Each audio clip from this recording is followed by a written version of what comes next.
La bonne nouvelle, c'est qu'il y a des bons talents, le niveau d'éducation est hyper élevé, il y a des super talents internationaux, etc.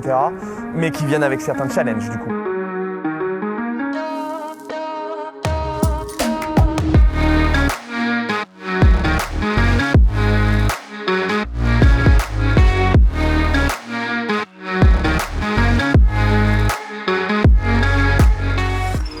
Bonjour et bienvenue à un nouvel épisode de Singapour Bonanza, une série de Scale-up Masterclass pour les founders qui souhaitent faire grandir leur business en Asie-Pacifique. Je suis Julien Condamine, directeur général de Co-Creation Lab. Notre truc à nous, c'est d'aider les entreprises grandes et moins grandes à réinventer le futur de leurs opérations. Je suis aussi un membre hyper actif de la French Tech Singapour, l'un des hubs d'affaires les plus dynamiques en Asie. Aujourd'hui, on est à Marina Bay Sands, l'un des lieux iconiques de Singapour, pour rencontrer Léonard Canitro, partenaire et general manager chez Lincoln pour l'Asie du Sud-Est. Je pense qu'on peut d'ailleurs apercevoir les fenêtres de leur QG à Singapour si on lève un peu les yeux par là. Lincoln, c'est pas une boîte de tech à proprement parler, mais c'est tout de même une belle pépite française. Leur spécialité, c'est la gestion des talents, notamment pour les startups et les scale-up. Et c'est bien ça le sujet qui nous intéresse aujourd'hui. Identifier, séduire, garder les bons employés, mais aussi monter une stratégie de recrutement et d'engagement, c'est critique pour toute entreprise et en particulier une boîte en hypercroissance. Le faire en Asie du Sud-Est, évidemment, ça ajoute un peu de piquant. Léo a été l'un des moteurs du développement de Lincoln dans la région et il supervise les sujets d'innovation au niveau global. Un entrepreneur spécialisé dans le recrutement, la rétention et avec une vision stratégique du business, vous pouvez pas passer à côté de ça.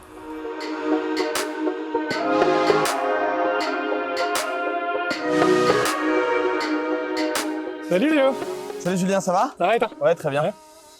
Léo, Lincoln, c'est un groupe français. Est-ce que tu peux nous raconter un petit peu comment est-ce que vous êtes arrivé en Asie?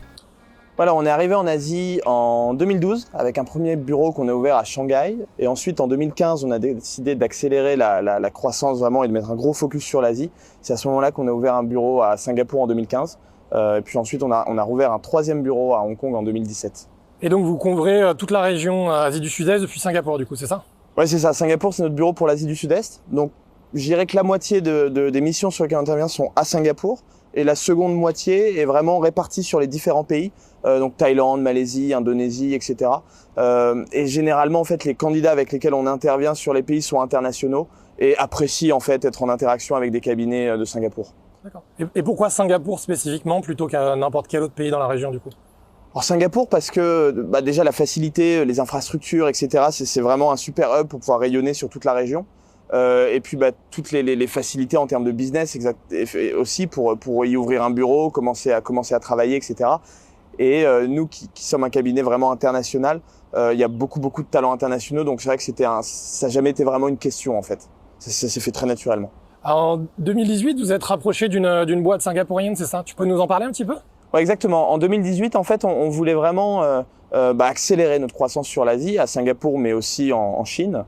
Et on s'est rapproché de ce cabinet singapourien qui avait des bureaux en Chine pour trois raisons. L'effet de taille, on est passé de 25 à 50 consultants sur toute la région, qui nous permettait aussi de déployer nos autres activités de leadership advisory, d'outplacement, etc. On avait une taille critique qui nous permettait de faire beaucoup plus de choses. Et surtout, ça nous permettait de nous localiser très fortement, puisqu'aujourd'hui, la majorité de nos équipes sont asiatiques, singapouriennes ou chinoises. Et eux, en plus, avaient des expertises que nous, on n'avait pas, notamment sur l'industrie 4.0, sur l'énergie. Voilà, donc il y avait vraiment un effet taille, une volonté de localisation, et puis acquérir des expertises qui nous manquaient sur la région.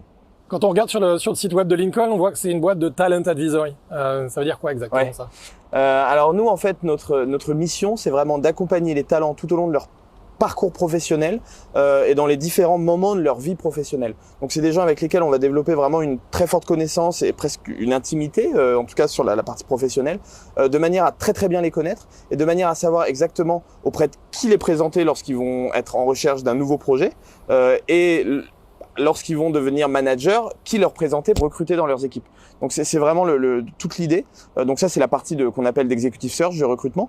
Et après on est vraiment sur un one-stop shop, si je puis dire, avec du leadership advisory, de l'executive interim management et de l'outplacement. C'est intéressant parce que Co-Creation Lab, on est gros fan de user centricity. Ce que tu es en train de nous dire, c'est que finalement, ton utilisateur principal, vous êtes concentré autour du talent. Exactement. Et pas nécessairement autour de la boîte, de la startup. Exactement. Et nous, on utilise ce terme talent-centric. Et on dit d'ailleurs chez Lincoln qu'on n'a plus de candidats ou de clients. On n'a que des talents qui, selon le moment de leur vie professionnelle, vont avoir des angles avec nous différents. Mais nous, on accompagne des personnes. J'imagine que le job, il a dû évoluer, il continue d'évoluer. Comment tu vois cette industrie d'ici 10, 20 ans? Ouais, c'est une bonne question. L'industrie se transforme beaucoup. La partie identification, selon moi, perd un peu de valeur au profit de la technologie et c'est une bonne chose. En revanche, nous, ce sur quoi on travaille et qui fait notre valeur, c'est vraiment justement cette relation qu'on développe avec nos talents et la confiance qu'on va bâtir avec eux et qui vont faire qu'ils vont nous écouter quand on va leur parler d'une opportunité au milieu des, typiquement dans la tech, des 2000 opportunités qu'ils vont avoir en parallèle, quoi. Et donc c'est vraiment en fait cette intimité et cette confiance que tu construis avec tes talents qui, je pense, est le futur de notre industrie. Ça, couplé évidemment avec de la technologie pour une identification beaucoup plus rapide et pour finalement faire baisser le coût de la recherche en tant que telle, de manière à ce que les consultants puissent se concentrer sur passer du temps avec leurs talents et développer cette intimité. Maintenant, si on se remet de la perspective d'un leader de start-up, comment est-ce que tu anticipes les compétences dont tu vas avoir besoin justement dans ta boîte d'ici 10 ans et pour la permettre de grandir pour l'avenir et pas juste pour le présent? C'est un vrai sujet. On parle beaucoup d'upskilling, reskilling, et il y a pas mal de startups qui se créent notamment sur ces sujets en EdTech. C'est un gros sujet. Je pense que les startups doivent d'ailleurs essayer d'anticiper un petit peu en amont, construire une sorte de roadmap un peu de leurs compétences. Alors c'est pas évident, mais typiquement des gens peuvent les y aider. Faut garder une logique, je pense, de moyen long terme toujours et essayer de sortir du court terme. Et pour te donner un exemple, nous récemment on a construit un outil d'AI sur lequel on a bossé avec une boîte spécialisée sur le sujet, avec les équipes Lincoln, qui du coup ont adoré le projet parce qu'elles ont eu un super upskilling et elles se sont développées sur des compétences qu'elles n'avaient pas jusque-là. Donc voilà, c'est vraiment, je pense que c'est de l'avoir en tête et de toujours phosphorer sur le sujet et mettre des cas pratiques en travaillant potentiellement avec des partenaires dont c'est le métier qui vont faire évoluer les gens de ta boîte sur ces compétences bien précises. C'est bien joli tout ça, mais on est une start-up. Là, on parle de start-up, de leaders de start-up qui sont des entreprises moins structurées, qui grandissent beaucoup plus vite que des entreprises classiques. Comment est-ce qu'on anticipe la pénurie de talent quand on est dans une start-up en hyper-croissance et qui, du coup, peut-être 10 ans, ça devient 1 an, 2 ans? Comment est-ce qu'on se prépare pour ce besoin en talent très rapidement? Ouais, alors, je pense que les startups ont souvent conscience que les talents sont leur premier sujet. Parfois, effectivement, elles ont du mal à y mettre tout le focus nécessaire par faute de temps ou de moyens avant levée de fonds, quoi. L'idée, je dirais que c'est un peu de se faire accompagner, d'être conscient. Nous, on a vu beaucoup de startups scale-up en hyper croissance qui ensuite font rentrer des gens qui sont justement expérimentés du corporate et qui vont aider en fait à vraiment structurer, à mettre des fondations. Je dirais que dès que les startups ont les moyens de le faire, ça permet de le faire le plus tôt possible et de mettre la structure. Nous, on a un client qu'on a accompagné comme ça, où on a recruté en fait toute sa couche de management sur les fonctions support de finance, HR, etc. Et ça les a aidés derrière à aller en hypercroissance, puis en IPO. Ok, cool. Donc maintenant, ce que j'aimerais bien qu'on fasse, c'est qu'on zoome vraiment sur Singapour et qu'on se concentre sur qu'est-ce que ça veut dire de développer sa startup en Asie du Sud-Est depuis Singapour et de la perspective de talent, vraiment. Cool.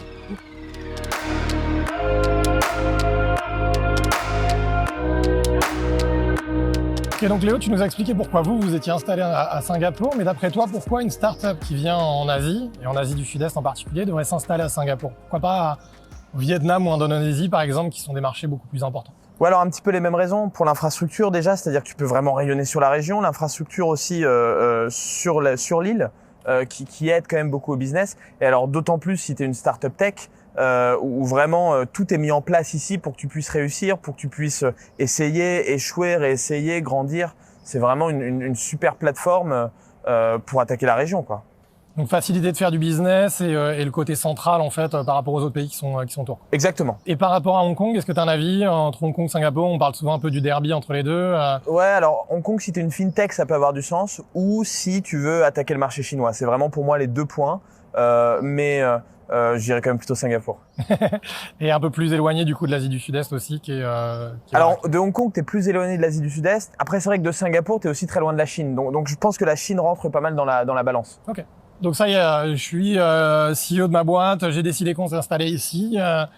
Qui c'est que tu me recommandes d'embaucher en premier? C'est quoi la première personne qui va être ici? Ouais, ça va dépendre. Nous, chez nos clients, on voit différentes choses. Ça va vraiment dépendre de la spécificité et de la technicité de ton produit. Si tu es sur une technicité qui est pas trop compliquée, tu peux te dire, je vais choisir quelqu'un qui connaît très très bien le marché local, de manière à avoir déjà du réseau, tes channels de vente prêts, etc. Si à l'inverse, tu es sur un produit très compliqué qui potentiellement a moins de concurrence, alors ça va être peut-être plutôt des gens spécialistes de ton produit qui pourront bien l'expliquer à tes clients potentiels. Ça va vraiment dépendre en fait du produit en question et de sa technicité. D'accord. Et donc dans le deuxième cas, tu fais venir quelqu'un de la maison mère. Dans le premier cas, tu dis quelqu'un qui connaît le marché local. Plutôt un local du coup ou plutôt un français? Ça dépend de la communauté que tu veux adresser. Si la communauté que tu adresses est la même qu'en France, alors quelqu'un de la même communauté, ça va te permettre d'accélérer, d'aller plus vite. Si à l'inverse, tu es par exemple sur du B2C ou des industries qui s'adressent plus aux masses, alors il vaudra peut-être mieux quelqu'un qui connaît les réseaux locaux, qui va te permettre d'ouvrir ta communauté. Et là, je te conseillerais plutôt de recruter un profil local ou un étranger non français. Alors typiquement, cette personne, c'est quoi son poste? Alors, ça dépend du niveau de maturité de la startup ou de la scale-up. Généralement, c'est quand même plutôt des profils sales. Alors, ça peut être soit typiquement un managing director ou un GM avec un background de sales. Si c'est plus technique, ça peut être un background plutôt product. Si tu es sur une boîte moins mature, ça peut être un premier sales qui petit à petit va grandir, va grossir et va devenir GM potentiellement dans quelques années. Et après cette première personne, les postes qui suivent, les quelques premiers? Alors ce qu'on voit, c'est parfois c'est des pré-sales, typiquement quand tu es sur les produits techniques. Ça peut être du customer success aussi, si tu as besoin de t'assurer de ton implémentation de ton produit. Ou alors ça peut être un second sales qui va adresser un autre marché, par exemple les pays d'Asie du Sud-Est, là où le premier se concentrera sur Singapour. Ou alors on a vu aussi un premier sales South Asia et un deuxième qui depuis Singapour va prendre North Asia. C'est vraiment variable, c'est du cas par cas. Et nous, typiquement, c'est aussi pour ça qu'on est là, pour conseiller en fonction de ta maturité, de la technicité de ton produit et ton type de vente, quoi. Okay. Et une fois qu'on a recruté justement cette personne sur place, comment est-ce que tu établis une communication efficace entre justement la maison mère et les équipes locales? Et comment est-ce que les équipes locales, à l'inverse, peuvent communiquer efficacement sur ce qui se passe ici et les spécificités de la région? Ouais, la communication, c'est un vrai sujet, d'autant plus si tu recrutes un non-français. En fait, on est loin ici de la France. Et d'ailleurs, faut pas penser que l'Asie, c'est la Chine. Et enfin voilà, il y a beaucoup de différences. Donc, c'est vraiment effectivement s'assurer d'une très bonne communication avec des check-in réguliers et aussi s'assurer qu'on met les mêmes choses, les mêmes actions derrière les mêmes mots. Je donne un exemple. Nous, ici, on a des consultants vraiment de tous les pays. Quand un consultant va demander à un chargé de recherche de bien travailler, il peut attendre par exemple d'avoir 10 candidats, là où l'autre consultant va en attendre 2. Et donc tu as ton chargé de recherche par exemple qui est, on va dire, un stagiaire qui arrive de France, etc.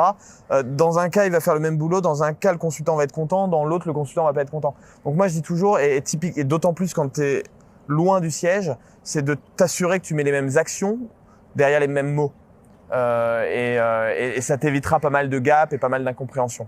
Alors l'autre point aussi, il est plus lié à l'engagement, c'est ne pas penser que des choses qui vont être faites par exemple qu'en France ou qu'en Europe vont pas intéresser les gens ici. Il faut les intégrer, il faut communiquer avec eux et ça leur permettra eux aussi, parce qu'ils connaissent bien leur zone, de rebondir et potentiellement de vous proposer des insights que vous auriez pas eu. Nous, typiquement à Singapour ici, parfois on s'en sert comme d'un lab, on essaye des choses ici, on les ramène, eux à Paris développent des choses, nous les ramènent ici et le plus on va échanger, le plus on va grandir vite. Et typiquement dans des logiques de scale-up, etc., c'est hyper vertueux. Donc vraiment essayer d'avoir la communication la plus inclusive possible de manière à resserrer les liens. C'est intéressant ce que tu dis par rapport au développement de nouveaux services et de nouvelles offres pour une entreprise et de communiquer entre la base et le marché local. Mais finalement, on touche aussi à une autre notion qui est celle de la culture. Quand on est une boîte française et qu'on vient s'installer ici, on ne peut pas espérer que la boîte va être complètement française. On va pas importer complètement son ADN avec des employés locaux. Comment est-ce que tu adaptes ta culture à la culture locale et comment est-ce que tu fais du culture add plutôt que de faire du culture fit? Comment est-ce que tu n'imposes pas ta culture mais finalement tu l'enrichis avec les compétences locales? La notion de culture add est hyper intéressante et d'ailleurs si tu reproduis ta culture française ici à Singapour, il y a de grandes chances que ça marche pas. L'exemple que j'ai moi, c'est justement la boîte dont on s'est rapproché en 2018 qui était une boîte donc très locale, singapourienne, etc. On s'est rendu compte que finalement, nos cultures sont différentes, mais nos socles de valeurs sont les mêmes. Et on a passé quelques jours en séminaire ensemble à apprendre à se connaître, etc. On a posé des bases, on a posé des jalons. Et après, c'est en se découvrant et en s'apprivoisant qu'on apprend à travailler ensemble. Et c'est là où ça devient hyper intéressant. Et donc il y a un gros sujet qui est la communication, toujours de bien communiquer, de bien s'assurer qu'on met les mêmes actions derrière les mêmes mots, et puis d'être ouvert aux autres, aussi bien d'un côté comme de l'autre. Et je pense que le Culture Ad est un vrai atout différenciant dans un succès d'une boîte, quel que soit le pays. Donc je poursuis sur cette notion de distanciel justement et de la maison mère qui s'intéresse au marché singapourien et régional de l'Asie du Sud-Est. Ça ressemble à quoi le marché de l'emploi ici? Ouais, alors à Singapour, le marché de l'emploi est super fluide, d'autant plus sur les métiers de la tech. On est sur une démographie qui est assez limitée, avec beaucoup d'entreprises qui viennent à Singapour, notamment les GAFA, toutes les licornes, etc. Donc clairement, il est compétitif. Alors la bonne nouvelle, c'est qu'il y a des bons talents, le niveau d'éducation est hyper élevé, il y a des super talents internationaux, etc. Mais qui viennent avec certains challenges du coup. Notamment, vous allez faire des sujets de branding, c'est-à-dire que ta boîte qui va être très connue en France parce que tu as levé des fonds, etc., pas nécessairement ici. Faut vraiment se mettre dans une logique de, si je puis dire, de séduction des meilleurs talents. Et nous, c'est ce qu'on fait d'ailleurs en tant que recruteur, c'est qu'on t'as toujours une partie d'analyse des compétences. Une fois que ça s'est validé, tu rentres vraiment plutôt dans une logique de séduction de manière à attirer les meilleurs.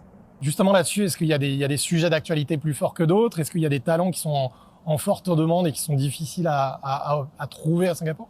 Oui, alors dans la même logique, Singapour est vraiment dans un souhait d'attirer toutes les boîtes innovantes, toutes les boîtes tech, etc. Et donc, tous ces gens-là sont ici et recherchent souvent un petit peu les mêmes profils. On a les usual suspects, data science, cyber security, tout ce qui va être software de service, etc. Les profils de sales dans toutes ces industries, les profils un peu techniques, etc. sont très demandés pour un pool de talents locaux qui est assez limité, de bon niveau mais limité, du coup des niveaux de rémunération qui augmentent. Il faut vraiment savoir attirer ces talents.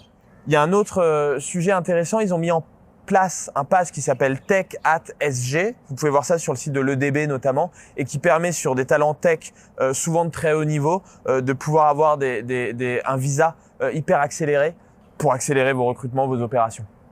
Est-ce que tu peux rebondir sur cette question du visa et nous dire un petit peu aussi à quel point c'est important d'avoir une équipe balancée? Donc on parlait d'embaucher des talents locaux ou français. Effectivement, pour le début, on peut choisir quel est le plus stratégique. Mais ensuite, comment est-ce qu'on s'assure que l'équipe va pouvoir grandir dans un pays où les visas sont pas toujours très faciles à obtenir? Ouais, alors ce que je conseillerais, ce qu'on a fait, ce que font pas mal de mes clients, c'est potentiellement au début d'avoir une empreinte, on va dire française ou de ton headquarter assez forte parce que justement la culture, mettre en place, etc. Et après, le plus vite possible, localiser tes équipes, localiser ton marché et donc recruter des locaux autant que possible qui sont ceux qui vont être pérennes sur ce marché-là, qui sont sur leur marché, etc. Donc j'irais à minima d'être balancé entre internationaux et locaux et autant que possible essayer d'amener le balancier vers plus de locaux. Tu parlais de la fluidité du marché. En gros, ça veut dire que les gens partent facilement d'une entreprise. C'est pas un enfer ça pour une startup qui essaie de garder ses talents? Si, c'est compliqué. Il y a des vrais sujets de rétention qui sont liés à plusieurs choses. Le marché est fluide, la tech sont des cycles qui vont super vite, les générations qui arrivent vont encore plus vite dans leur cycle. Et c'est vrai que je me souviens en France il y a 10 ans, on parlait de jobs de 3 à 5 ans. Ici, c'est plutôt 1 à 2, 3 ans. Donc, faut déjà en être conscient. Et ensuite, faut construire vraiment une expérience employée qui soit forte, d'autant plus en ce moment avec le work from home, etc. Faut s'assurer que tes talents soient hyper engagés, se sentent appartenir à l'entreprise et ne pas penser, si tu es le CEO de ta startup, que ta startup va être aussi, si ta startup est ton bébé, c'est pas nécessairement le bébé de ton employé. Et donc du coup, comment tu vas faire en sorte de créer cet attachement? Il y a plusieurs éléments, nous on conseille aussi là-dessus d'ailleurs, mais faut l'avoir en tête clairement. Et par rapport justement à attirer les talents, tu parlais des GAFA qui sont là. Comment est-ce que tu attires les talents quand tu es une startup dont personne ne connaît encore la marque, parce que tu viens d'arriver de France notamment, face à un Google, un Alibaba, un Grab? Ouais, alors il y a l'aspect storytelling qui est fort. C'est vraiment toujours pareil. Je vais pas vous apprendre ça à vous, mais vraiment vendre le futur. T'as aussi pas mal de mécanismes d'actionnariat salarié, ESOPs, etc. qui peuvent aider. Et les talents à Singapour, un peu comme partout, recherchent de plus en plus de sens. Donc vraiment leur faire comprendre quel va être leur impact dans le développement de l'entreprise et quel sens l'entreprise va avoir pour ce qui est cher pour les talents en eux-mêmes. Mais c'est vraiment, je dirais, ne pas être trop sur le court terme. Ok, j'ai besoin de toi maintenant pour développer ce produit, mais plutôt qu'est-ce que je te vends à moyen long terme et pourquoi toi, ta carrière va vraiment se développer en rejoignant mon entreprise. On est vraiment, je pense, plus un peu comme dans le sport, si tu veux, où t'as un talent qui rejoint une équipe. c'est un match vraiment entre deux entités. Et voilà, faut être vraiment dans cette démarche-là, je pense. Donc vraiment faire en sorte de les attirer sur une vision de long terme et de les engager à long terme en connectant avec leur motivation et leurs aspirations et pas juste un salaire, pas juste Exactement. Des bénéfices qui sont immédiats. Le salaire joue, évidemment. Surtout que Singapour est une ville où le coût de la vie est assez élevé. Mais je dirais que tu as du court terme, du moyen terme, du long terme. Il faut prendre les trois en considération. Alors, tu as commencé un petit peu à en parler, mais du coup, si on se met dans la tête d'un Singapourien, comment est-ce qu'on prend des décisions par rapport à sa carrière? Comment est-ce qu'on envisage sa carrière sur le long terme quand on est local? Alors, il y a des fondamentaux qui sont les mêmes partout, donc toujours pareil, le sens, l'intérêt du métier, etc. Après, je dirais qu'à Singapour, tu es sur un marché, encore une fois, qui est assez condensé, la démographie est limitée. Et donc, ils ont du choix et donc ils peuvent se permettre d'être assez sélectifs. Donc, faut l'avoir en tête, quoi. Et toujours cette histoire de story et de branding. Sur les fondamentaux, je dirais que c'est la même chose sur les fondamentaux, mais sur un marché dans lequel les bons vont avoir du choix. Donc un marché attractif, mais fluide, avec un niveau d'exigence qui est assez élevé. Et donc, du coup, il va falloir être compétitif en tant qu'employeur. Ouais, exactement. Ok, donc on a parlé du marché de l'emploi singapourien. Mais Singapour, c'est aussi un énorme melting pot de l'Asie. Et j'aimerais bien qu'on se plonge un petit peu dans cette notion de diversité de melting pot. Ok.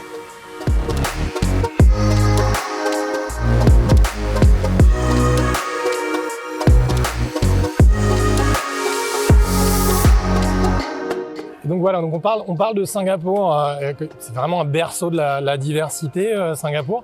Ça m'intéresse d'avoir ton avis justement là-dessus, sur comment est-ce que tu gères une équipe aussi multiculturelle quand tu as des Indiens, des Vietnamiens, des Singapouriens, des Chinois, des Français, des Anglais, des Latino-Américains. Ici, on le trouve beaucoup plus qu'ailleurs. Comment est-ce qu'on gère ça quand on est une start-up française et qu'on n'est pas habitué à ça? C'est clairement, je pense, un paramètre intégré dans vos recrutements. Si c'est un poste qui va rapidement avoir du management, la dimension d'expérience du management multiculturel est clairement un point. Je dirais que la dimension multiculturelle est un add-on de chaque rôle ici à Singapour. Parce que quoi que tu fasses, tu auras cette dimension à gérer. Qui est à la fois une opportunité et évidemment qui vient avec des challenges. Ok, donc ouais, le management multiculturel, donc effectivement, c'est un challenge, c'est une opportunité, mais est-ce que tu as quelques tips concrets, soit de ton vécu, toi, en tant que leader d'une boîte, qu'on a beaucoup, justement, des nationalités dans son équipe, ou alors de ce que tu vois, de ce qui marche chez tes clients? Toujours pareil, communiquer, s'assurer qu'on met les mêmes choses derrière les mêmes mots. Et encore une fois, un objectif que tu vas communiquer, par exemple un Indien ou un Chinois, tu vas pas nécessairement le communiquer de la même manière. Or c'est pareil en Europe, hein, quand tu parles à un Italien ou un Allemand, tu leur parles pas de la même manière. C'est juste que, en fait, ici tout est beaucoup plus ramassé. Donc voilà, bien communiquer sur la vision, s'assurer que les gens auprès de qui tu communiques aient bien compris quelles sont tes attentes, quels sont les objectifs, et toujours chiffrer les objectifs, mais aller vraiment dans de la communication et sur du factuel. Faire des vidéos à Singapour, c'est un sport. On commence à prendre le soleil en pleine face. Je te propose qu'on bouge un petit peu plus loin pour aller là. Ok, donc du coup, ce qui serait bien, c'est qu'on prenne cette question du côté recrutement maintenant. On parle pas mal en ce moment dans l'industrie d'inconscious bias, fait d'avoir des a priori inconscients sur les personnes qu'on va recruter et du coup de les discriminer sans savoir. Quand on arrive dans un marché où il y a un tel melting pot et avec une telle diversité culturelle, finalement, comment est-ce qu'on fait pour gérer cet unconscious bias? Est-ce qu'on est obligé d'arriver avec un conscious bias? Est-ce qu'il faut qu'on se prépare là-dessus particulièrement? Comment est-ce que tu fais pour pas discriminer, mais pour différencier les candidats avec des telles différences culturelles? Ouais, alors quand on arrive, faut se faire conseiller. Mais non, plus sérieusement, deux choses. La première, je pense qu'il faut échanger, croiser les avis. Moi, typiquement, sur toutes les missions de recrutement sur lesquelles on intervient, on est toujours deux consultants qui viennent toujours de deux nationalités différentes. Donc déjà, tu limites un peu le sujet. Et puis après, utiliser des outils. Il y a pas mal d'outils qui viennent apporter en fait une dimension scientifique dans l'évaluation des soft skills, par exemple, et qui te permettent de limiter ces fameux unconscious bias qui sont réels et qui sont un vrai problème si tu veux justement recruter des winning teams. Tu as besoin de cette diversité et donc tu dois ouvrir un maximum. Tu parles d'outils maintenant techniques. Comment est-ce que tu t'assures que ces outils font pas de l'amplification de ces bias, au contraire? Alors, nous, typiquement, les outils qu'on développe, ce sont des outils qui vont être faits sur une population étalon, comme on dit, qui va être en fait se localiser en fonction des endroits où on travaille. Et à chaque fois qu'un talent va prendre l'outil, ça va rentrer dans la population étalon. Et donc, avec le temps, tu vas avoir une image qui va être le plus proche de la réalité d'un marché. Cet outil, vous l'avez développé en France ou ici, à Singapour? Alors nous, on a une branche en fait qui développe des outils d'évaluation. On a par exemple un outil d'évaluation des compétences comportementales soft skills. On a un autre outil qui te permet de designer les skills que tu vas vouloir pour un job bien précis quand tu es hiring manager, et on peut le faire passer à plusieurs stakeholders d'une même équipe de manière à s'assurer qu'ils ont la même vision de leurs attentes par rapport aux soft skills. Et là, typiquement, tu limites les unconscious bias. On a développé aussi un autre outil pour analyser les capacités de leadership, de transformation, puisque beaucoup de nos clients aujourd'hui cherchent des gens capables de transformer des projets. Donc voilà, on développe tout un tas d'outils effectivement qui viennent en fait apporter une dimension scientifique à notre métier, et nous on devient donc des consultants augmentés. Ces outils, c'est quoi l'output concret de ce qu'ils t'apportent? Ils viennent justement diminuer ces unconscious bias par en fait te fournir des outils d'aide à la décision, c'est-à-dire que toi, consultant, tu as ton analyse. Ensuite, l'outil vient t'apporter la data qui va confirmer ou infirmer ce que tu as cru analyser pour prendre ta décision. Pour rebondir là-dessus, justement, et quand on vient d'arriver, on manque d'informations sur le marché. Évidemment, les marques et les entreprises de référence sont plus les mêmes. Comment est-ce que tu fais pour évaluer tes candidats et pour t'assurer que ce qu'ils te racontent est finalement la réalité, ou en tout cas en ligne avec ce que tu espères d'eux? Il faut échanger avec des gens qui connaissent le marché. D'ailleurs, la French Tech par exemple, ou d'autres acteurs qui vraiment font référence sur le marché. Faut croiser les avis, faut se renseigner. Faut pas foncer avec des a priori. Donc voilà, vous allez quand même faire vos recrutements assez vite. Néanmoins, vous allez croiser l'information pour éviter de faire des erreurs. Donc effectivement, parler avec la French Tech, parler avec Lincoln et croiser les informations. Donc ça me paraît être le bon moment pour un bon petit product placement. Du coup, on parle de LinkedIn. Vous avez développé un business là-dessus. C'est même une science, tu disais. Et quand on est une startup et qu'on a la culture du bootstrap, on avait Hélène d'OVH sur un autre tournage récemment qui nous disait justement qu'ils avaient cette culture de tout faire eux-mêmes en interne. Comment est-ce que tu arrives à justifier de dépenser de l'argent pour aller faire du recrutement? Et je pense que